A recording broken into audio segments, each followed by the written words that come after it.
it all on one page. All right.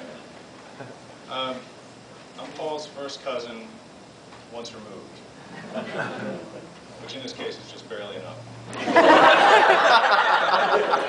So the removed represents one generation, but Paul and I are actually Paul's 16 years older than I am, and probably all of you, excepting those in the summer clan, can understand that a 16-year difference to a little kid can be kind of confusing. So I think for me it wasn't until a certain point that I realized Paul can't tell me what to do.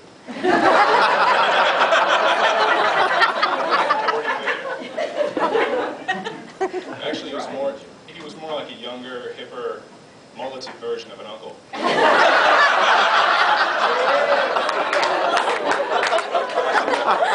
was going to say that word again, mulleted. I think I might have just invented it. Paul, I want you to consider that your birthday gift. You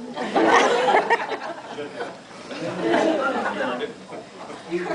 Anyway, over the years, I really haven't been around Paul on like a day-to-day basis. Primarily just see him on holidays, so I don't really know a whole lot of bad stuff about him. You might say I don't know what's wrong with him. On the other hand, and more to the point, I really don't know what's good about him. For instance, is he good at anything? I mean, he has remained alive for 50 years. I guess that's a congratulations, Paul. Let's see, he's been a postman for quite a long time, so I guess he could hold down a job. Speaking of postal work,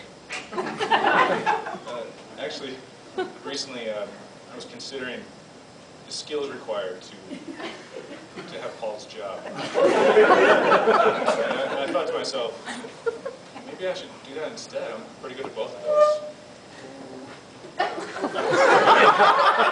Let's go down the list.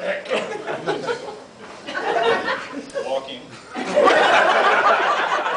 bag holding. It may be one thing if the bag was full of breakable glass or sand or, say, a grizzly bear. It's just some papers. You gotta be able to walk, and you must be able to keep a bag with some papers in it off the ground for a little while.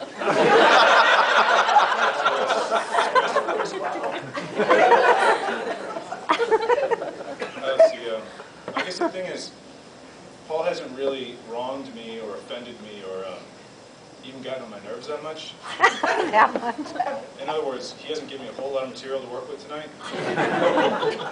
But on the other hand, I figure I better use this opportunity to just sort of cover my bases, just in case Paul were to ever become more rude, especially obnoxious, or just generally intolerable. Took me about a half hour. Because if he did, I imagine I would have some pretty choice words for him, along the lines of, Paul, you ignorant slut.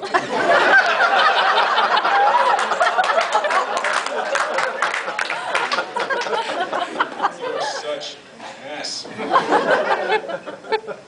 What I wish for you, you shameless fool, is for you to enter a hell full of mail-carrying dogs. Dogs with mail and mace. And this time, you're on all fours. The halfway to return.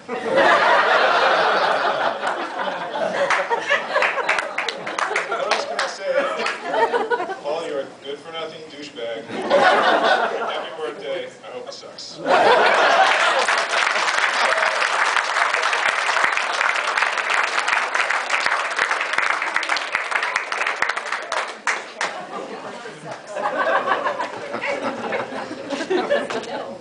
Thanks, Ronnie.